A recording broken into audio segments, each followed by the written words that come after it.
बंद कीजिए बिल्कुल।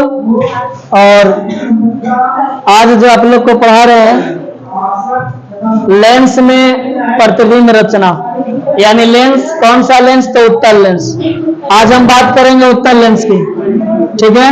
कौन सा लेंस का, यानी उत्तल लेंस में प्रतिबिंब की रचना के बारे में जानेंगे। प्रतिबिंब रचना आपने पहले पढ़ा होगा, दर्पण में प्रतिबिंब रचना। दर्पण में प्रतिबिंब रचना पढ़े थे, आज पढ़ेंगे लेंस में प्रतिबिंब रचना। कौन सा लेंस, उत्तल लेंस।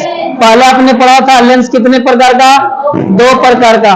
लेंस क्या प्रकार का, दो प्रकार का। कौन कौन, गोलीय लेंस और बेलनाकार लेंस। गोलीय लेंस के प्रकार का, दो प्रकार का, एक उत्तल और एक अवतल। उत्तल और अवतल। उत्तल लेंस किसे कहते हैं, तो जिस लेंस के बीच का भाग मोटा और किनारे का भाग पतला हो उसे क्या कहते हैं, उत्तल लेंस। और ठीक इसका अपोजिट, जिस लेंस में बीच का भाग पतला किनारे का भाग मोटा उसे अवतल लेंस कहते हैं। तो हम बात करने जा रहे हैं उत्तल लेंस में प्रतिबिंब की रचना। तो पहला इसमें जो केस है, ध्यान दीजिएगा, जब वस्तु को, किसी भी वस्तु को अनंत पर रखा जाता है। किसी भी वस्तु को कहां रखा जाता है, अनंत पर रखा जाता है। ध्यान से इसको समझ लेना है।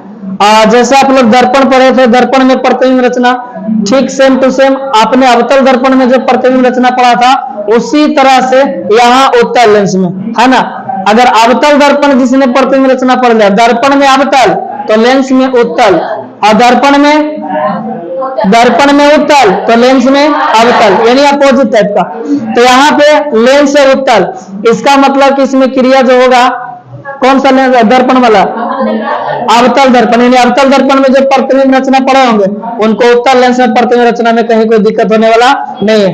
आपने देखा था दर्पण में परावर्तक सतह होता था एक, ठीक है, लेकिन ये है लेंस, और लेंस में कोई परावर्तक सतह नहीं होता है। क्या होता है, अपवर्तक सतह होता है। और इसमें अपवर्तक सतह दो होते हैं। अपवर्तक सतह कितने होते हैं, दो होते हैं। तो ध्यान दीजिएगा, पहला केस है जब किसी वस्तु को अनंत पर रखा जाता है, और लेंस में बताए हैं कि फोकस दोनों तरफ होगा। क्योंकि दो अपवर्तक सतह है तो दोनों का अपना अपना फोकस होगा। जैसे लेंस है तो लेंस, मान लीजिए लेंस है, ध्यान दीजिएगा, मान लिया जाए लेंस है। ये कौन सा लेंस है, कौन सा लेंस है, उत्तल लेंस, क्योंकि बीच का भाग क्या है। ये जो लेंस दिखाई दे रहा है ना, देखिए इसका दो भाग में बांट दिए, तो इसका अपवर्तक सतह, एक जो अपवर्तक सतह हुआ इधर वाला, और एक अपवर्तक सतह इधर का। यानी ये जो अपवर्तक सतह हुआ, ये बीच में प्रकाशीय केंद्र होता है, जितना वो से सूचित करते हैं। तो ये जो लेंस का सतह हुआ, तो इसका भी अपना फोकस होगा, और इधर भी फोकस होगा, इधर भी फोकस और इधर भी फोकस। तो एक तरफ के फोकस को F1 बोलेंगे और दूसरे तरफ के फोकस को F2 बोलेंगे। मान लीजिए इधर के फोकस को बोलेंगे F1, तो इधर के फोकस को F2। अब फोकस के दुगुना दूरी, अगर दर्पण की बात करें तो वक्रता केंद्र कहलाता था, C कहलाता था, लेकिन यहाँ पे क्या लिख देंगे, 2F। यानी इधर F1 है तो इधर हो जाएगा 2F1, और इधर दुगुना दूरी जाएगा तो 2F2। यानी एक तरह से लेंस में 2F है, जबकि यही दर्पण में क्या कहलाता था, वक्रता केंद्र कहलाता था। यानी 2F के मतलब समझ लेना एक तरह से वक्रता केंद्र। क्या समझना है, वक्रता केंद्र, जो हम लोग दर्पण में समझते थे। तो 2F वही समझिएगा, ठीक है।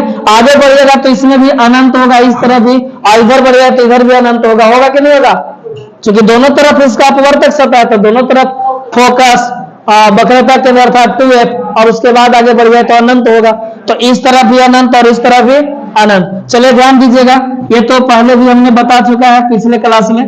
तो यहाँ देखिएगा, पहला केस है कि जब किसी वस्तु को अनंत पर रखा जाता है।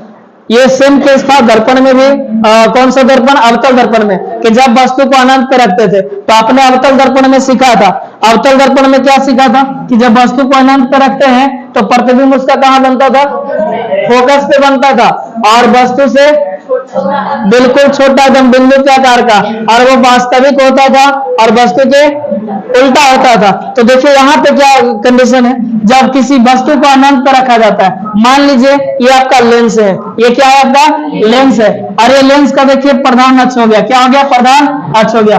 अरे लेंस का O बिंदु यानी प्रकाशीय केंद्र हो गया O, ये क्या हो गया, प्रकाशीय केंद्र O हो गया। ध्यान दीजिएगा, आप जानते हैं कि जब भी कोई किरण, यानी प्रतिबिंब बनाने के लिए सबसे पहले क्या हमें दो किरणों की आवश्यकता होती है। और किसी भी प्रतिबिंब बनाने के लिए कम से कम कितने किरण की आवश्यकता होते हैं? 2 किरण की आवश्यकता होती है।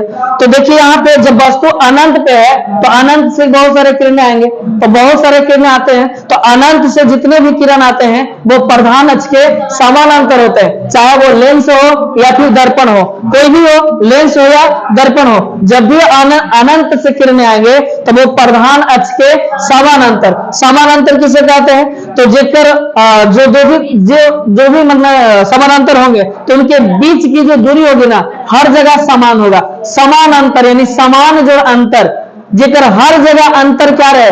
समान रहे, बराबर है, तो क्या बोलेंगे? समानांतर। जैसे मान लीजिए लाइन है, अगर यहां भी दूरी मान लीजिए बीच की जो गैपिंग है 2 सेंटीमीटर, यहां भी कितना 2 सेंटीमीटर, यहां भी कितना 2 सेंटीमीटर, तो ये क्या होगा? रेखा दोनों एक दूसरे का समानांतर। क्या होगा? समानांतर, या इसी को समांतर भी कहते हैं, समान जो अंतर है ना। तो बीच की अगर दूरी, बीच में गैपिंग अगर रहेगा समान तो उसको बोलेंगे समानांतर। यानी अनंत से जो भी किरणें चलते हैं आते हैं तो वो प्रधान अक्ष के क्या होते हैं? समानांतर होते हैं। और हम जानते हैं कि समानांतर किरणें लेंस से अपवर्तन के बाद या फिर दर्पण से परावर्तन के बाद कहां मिलते हैं? फोकस पे मिलते हैं। कहां मिलते हैं? फोकस पे मिलते हैं, है ना। तो यहाँ पे लेंस है इसलिए हम लेंस की बात करेंगे। तो अनंत पे रखे वस्तु का, यानी अनंत पे जब वस्तु रखा गया है तो वहां से किरणें जो चलेंगे वो प्रधान अक्ष के क्या होंगे? समानांतर होंगे। और समानांतर किरणें लेंस से अपवर्तन के बाद जा करके फोकस पे मिलेगा। लेकिन इधर F1 है मतलब प्रथम फोकस, ये F2 है मतलब द्वितीय फोकस। चूंकि लेंस में फोकस 2 होते हैं तो प्रथम फोकस और द्वितीय फोकस, यानी प्रथम फोकस को F1, द्वितीय फोकस को F2। तो यहाँ बताइएगा कि जो समानांतर किरणें हैं लेंस से अपवर्तन के बाद कहां पे मिला? प्रथम फोकस या द्वितीय फोकस पे? द्वितीय फोकस पे। तो जहां पे प्रकाश की किरणें आपस में मिल जाएंगे वहीं पे क्या बनेगा? प्रतिबिंब बनेगा। क्या बनेगा? प्रतिबिंब बनेगा। अर्थात हम कह सकते हैं कि जब किसी वस्तु को लेंस में, उत्तल लेंस में अनंत पे रखा जाता है तो वहां से चली किरणें प्रधान अक्ष के समानांतर होती है। और हम जानते हैं कि समानांतर किरणें, प्रधान अक्ष के समानांतर किरणें लेंस से अपवर्तन के बाद फोकस पे मिलते हैं। अतः हम कह सकते हैं कि अनंत पर रखे वस्तु का प्रतिबिंब लेंस के द्वितीय फोकस पे बनेगा। अच्छा बताइएगा, ये जो प्रतिबिंब बना रियल में प्रकाश की किरणों को मिलने से बन रहा है या फिर मिलाया जा रहा है? यानी वास्तविक रूप में कट रहा है कि काल्पनिक रूप में हम लोग काट रहे हैं? तो एक्चुअली जब रियल में कहा जाए तो अपने खुद से कट रहा है। कहां पे? फोकस पे। तो जब खुद से कटेगा यानी एक्चुअली में, यानी रियल में कट रहा है तो इसको बोलते हैं रियल इमेज, यानी वास्तविक प्रतिबिंब। चूंकि ये वास्तविक रूप से कट रहा है, इसको हम नहीं जबरदस्ती नहीं काट रहे हैं, काल्पनिक रूप से कल्पना करके नहीं काट रहे हैं, ये रियल में कट रहा है, इसलिए कौन सा प्रतिबिंब बनेगा? रियल इमेज मतलब वास्तविक। वास्तविक प्रतिबिंब जो भी होता है, तो आपने पहले ही पढ़ा था दर्पण में कि वास्तविक प्रतिबिंब हमेशा वस्तु के उल्टा होता है। वास्तविक प्रतिबिंब हमेशा क्या होता है? वस्तु से मतलब उल्टा होता है। तो देखिए यहाँ पे बिंदु क्या आकार का है, हमें पता नहीं चल रहा कि उल्टा है कि सीधा, क्योंकि बिंदु हम बोले कि बताओ ये बिंदु है, ये दिखाई दिया, ये उल्टा खड़ा है कि सीधा खड़ा है? बोले कि बिंदु पता ही नहीं चला कि उल्टा है कि सीधा है। तो यहाँ भी हमें पता नहीं चलता कि वो सीधा है कि उल्टा है, लेकिन हम किससे पता करते हैं? इससे कि आखिर प्रतिबिंब कैसा बना, प्रकृति इसका कैसा, तो वास्तविक है। कैसा है? वास्तविक है। और वास्तविक है तो हम जानते हैं कि वास्तविक हमेशा उल्टा होता है। तो जब उल्टा होवे करता है वास्तविक प्रतिबिंब बना ही, तो हम कह सकते हैं कि यहाँ पे प्रतिबिंब कैसा बना होगा? वास्तविक और उल्टा और वस्तु से छोटा। तो आप क्या लिखेंगे जब इसको डिटेल में लिखना होगा कि जब किसी वस्तु को अनंत पर रखा जाता है तो उसकी प्रतिबिंब रचना को दर्शाएं उत्तल लेंस में। तो हम यही लिखेंगे कि जब किसी वस्तु को उत्तल लेंस में या उत्तल लेंस के सामने अनंत पे रखा जाता है तो अनंत पे रखी वस्तु से चली किरणें प्रधान अक्ष के समानांतर होते हैं। और हम जानते हैं कि समानांतर किरणें लेंस से अपवर्तन के बाद उसके द्वितीय फोकस पे आपस में मिलते हैं। अतः अनंत पे रखी वस्तु का प्रतिबिंब लेंस के द्वितीय फोकस पे बनेगा और यह प्रतिबिंब वास्तविक और वस्तु से बिल्कुल छोटा और वस्तु के उल्टा होगा। क्या क्लियर है? प्रश्न नंबर फर्स्ट।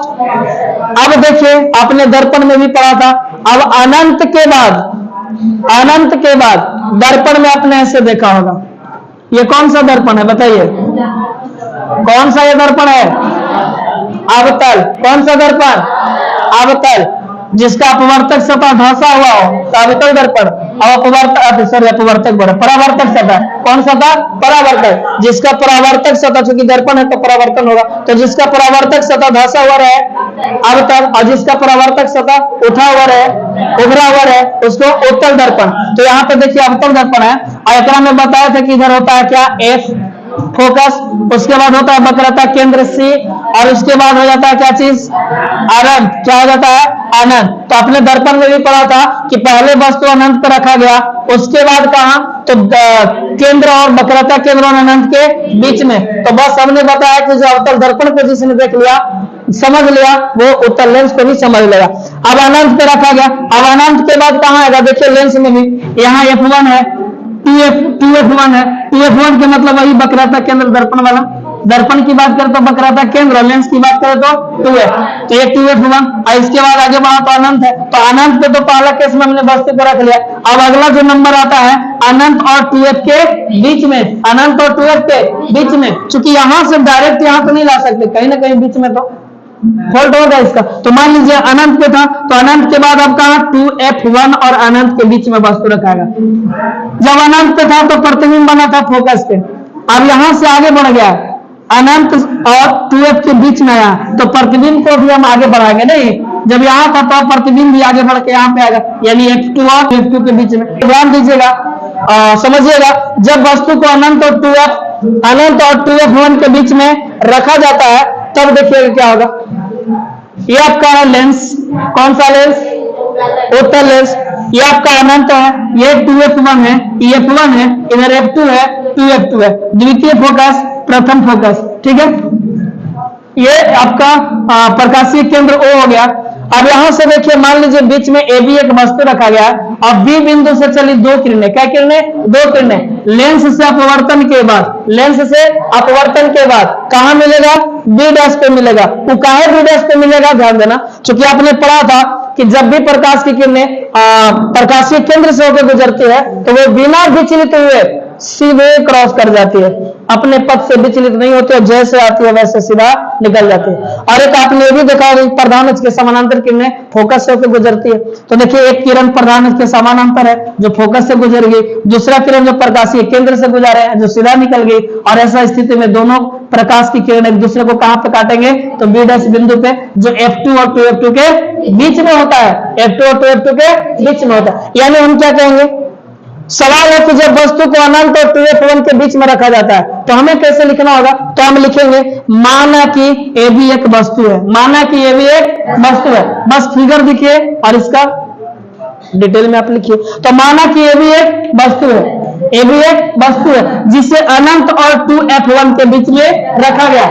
B बिंदु से चली प्रकाश की कितनी किरणें? तो B बिंदु से चली प्रकाश की दो किरणें लेंस से अपवर्तन के बाद B' बिंदु पर आपस में कटती है, अतः AB वस्तु का प्रतिबिंब A'(B' बनता है, जो प्रतिबिंब F2 और 2F2 के बीच में होता है। यह प्रतिबिंब वास्तविक वस्तु से उल्टा और वस्तु से छोटा, यह प्रतिबिंब वास्तविक वस्तु के उल्टा और वस्तु से छोटा होता है। क्या ये क्लियर है? अगला केस नंबर 3। अब नंबर कहां पे आता है? अपने वस्तु को यहां भी रख लिया, अनंत पे भी रख लिया, उसके बाद अपने वस्तु को अनंत और वक्रता केंद्र यानी F2 के बीच में भी रख लिया। अब अगला बारी किसका आएगा? यानी वक्रता केंद्र, अर्थात हम कह सकते हैं कि 2F का। किसका? 2F का, या 2F1 भी कह सकते हो। ध्यान दीजिएगा, तीसरा केस है जब वस्तु को 2F1 पर रखा जाता है। कहां पर रखा जाता है? 2F1 पर। यानी दर्पण के लिए बात करें तो वो वक्रता केंद्र पर, दर्पण के लिए वक्रता केंद्र, वही लेंस के लिए है 2F1। लेंस के लिए क्या है? 2F1, अर्थात मानिए वक्रता केंद्र पर। तो आपने पढ़ा था कि जब वस्तु को केंद्र है तो प्रतिबिंब भी कहां? वक्रता केंद्र पे बनता था, वस्तु के बराबर और उल्टा। तो सेम कंडीशन यहां भी होगा, जब वस्तु को हम 2F1 पे रखेंगे तो प्रतिबिंब बनेगा 2F2 पर, वस्तु के बराबर और वस्तु के उल्टा।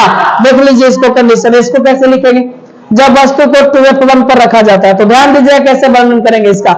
लिखेंगे, माना कि AB एक वस्तु है, माना कि AB एक वस्तु है जिसे 2F1 पर रखा गया है, जिसे 2F1 पर रखा गया है। बिंदु B से चली दो किरणें लेंस से अपवर्तन के बाद बी डैश पे कटती है, अतः ए बी वस्तु का प्रतिबिंब ए डैश बी डैश बनता है।